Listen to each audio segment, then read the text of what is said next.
সকালে নমস্কাৰ প্ৰিয় বন্ধু বান্ধৱীসকল সৰ্বপ্ৰথমে মই জ্ঞানজ্যোতি চেনেলত আপোনালোকক স্বাগতম জনাইছোঁ।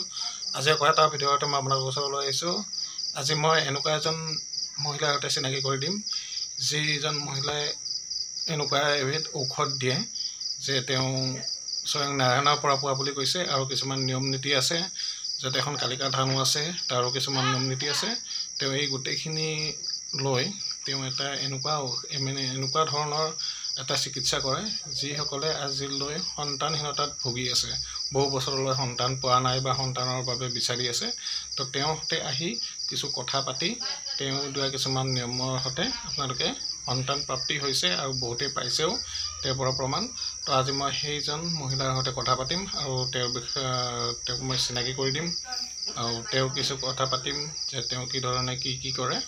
তো আহক, মই তেখেতৰ ঘৰলৈ বৰ্তমান আহি উপস্থিত হৈছোঁ আৰু তেখেতৰ সৈতে কথা পাতিম। মই তেখেতৰ গোটেইখিনি কথা আপোনালোকক জনাই আছোঁ। তেওঁৰ ঘৰৰ মন্দিৰটো চাই লওক, আৰু ইয়াত আগত এখন কালিকা থান আছে। সেই কালিকা থানখন মই দেখুৱাম আপোনালোকক। কি ধৰণে প্ৰমাণ পায় তেওঁৰ ওচৰত আহিলে, সেই প্ৰমাণখিনি মই আপোনালোকক কৈ আছোঁ ভিডিঅ'টোত তেওঁৰ সৈতে কথা পাতি।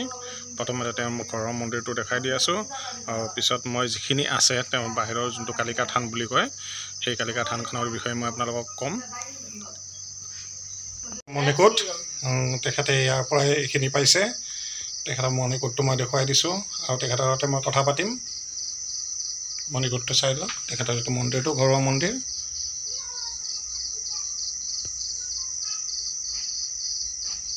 তেখেতক মই দেখুৱাইছোঁ, তেখেতৰ মই নামটো সুধিম আৰু তেখেতক কিছু কথা সুধিম আজি। প্ৰথমতে আপোনাৰ নামটো কৈ দিয়ক। আচ্ছা, আপুনি যে এই সন্তানহীনতাৰ হেৰিটো পাইছে, কিমান দিনৰ পৰা আপুনি পাই আছে এইটো বস্তু? বহুত দিনৰ পৰা। আচ্ছা, ইয়াৰ কেনেকুৱা ধৰণৰ নিয়মবিলাক? মানে যাৰ ল'ৰা ছোৱালী নহয় হয় তাক দিম, আৰু যাৰ ল'ৰা নাই ছোৱালী হয় তাক ল'ৰা হোৱা ঔষধ দিম। আচ্ছা, এইটো দুটা বেলেগ বেলেগ। এই দুটা বেলেগ বেলেগ। তো ইয়াৰ কাৰণে বিশেষ কিবা নিয়ম থাকে নে? আপুনি নিয়ম আছে, বহুত নিয়ম আছে। সেইটো নিয়মটো কৰি ল'লেহে ঔষধ পানী দিম। আচ্ছা, এই নিয়মবিলাক অলপ কৈ দিবচোন, কেনেকুৱা ধৰণৰ নিয়মবিলাক? নিয়মবিলাক আকৌ হেৰি, ৰাতি যাৰ ল'ৰা ছোৱালী নহয় তামোল 5টা, পাণ 5 কিলা, ধূপ 3ডাল, বন্তি জ্বলাই মুখ সিধানৰ আগত লৈ ঈশ্বৰক ভাবি তেওঁ কি দেখা পায়, জীৱ আছে নে নাই, মই তেতিয়া গম পাম। আপুনি নিজে গম পাব? নিজে গম পাম, তেতিয়াহে মই বস্তুটো মানুহক দিম, এনেহ'লে নিদিওঁ। আচ্ছা, তাত তুলি থৈ দিব, ময়ো ইয়াত থৈ দিম। তেতিয়া মই গোটেইখিনি আপুনি নিজেও কৰি থৈ দিয়ে এইখিনি? ইয়াত মই কৰি থৈ দিম।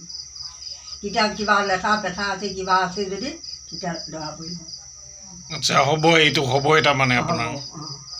আৰু ক'বতো নোৱাৰো, মইতো গছৰ গুটি নহয় ছিগি দিব বাবা, তেওঁহে দিব। হয়।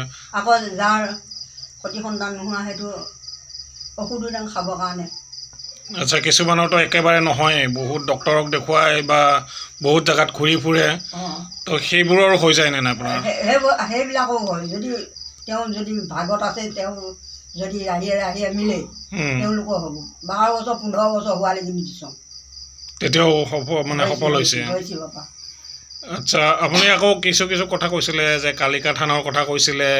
কালিকা থানখনত আগে চুমন কৰি ল'ব লাগিব দেই বাবা। আহিলে কোনোবা যদি আহিলে তেওঁ ওচৰত যাবা দিম, তেওঁ সেৱা এটা কৰি পেলাই তাৰপাছত মই এইবিলাক বস্তু দিম। আচ্ছা, তাৰপিছত আপোনাৰ তাত আহিব লাগিব? তহঁতৰ কাৰণে এতিয়া থানৰ কাৰণে ৰখালোঁ নহয়, এতিয়া তোমালোকক দিয়া নাই। এতিয়া আগে থানখনৰ কাৰণে ৰখাই ল'লোগে ন, কালি বন্তি দিমগৈ কালি। আচ্ছা, আৰু কি দিয়ে আপুনি? আৰু জৌনীয়া হ'লে আৰু পানী দিনে কাটি দিওঁ। না কিবা বেমাৰৰ ঔষধ জানে নেকি? বেলেগ কিবা বেমাৰ? অইন বেমাৰ এতিয়া সেইবিলাকৰ বিচাৰি ফুৰিবা দিন নাই আৰু। এইটো দিম আৰু অইন বস্তু আছে যদিও সেইবিলাকক মই নোৱাৰিম, ফুৰিব নোৱাৰোঁ। বহুত বস্তু বিচাৰিব লাগে, এইটোও বিচাৰিব লাগিবহে। যদি নহয় আকৌ ঔষধ খাবলগীয়া হ'লে এইটো ঔষধ দিব লাগিব। 3 দিনৰ দিনাখন সূৰ্যমুখীয়া দুৱাৰমুখত শুৱাই দিব লাগিব।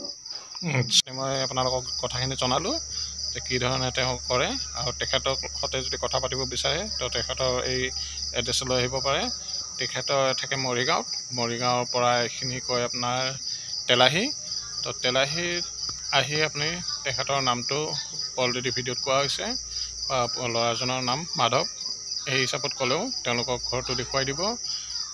যেতিয়া তেলাহীৰ পৰা আহিব, তেলাহীৰ পৰা কাৰোবাক সুধিব যে কালিকা থান কোনখন, তেওঁ কালিকা থানখন আহি পালে তেওঁক বিচাৰি পাব। আহক এতিয়া মই আপোনালোকৰ পৰা বিদায় লৈছোঁ। ওম নমঃ শিৱায়, জয় মা কালী।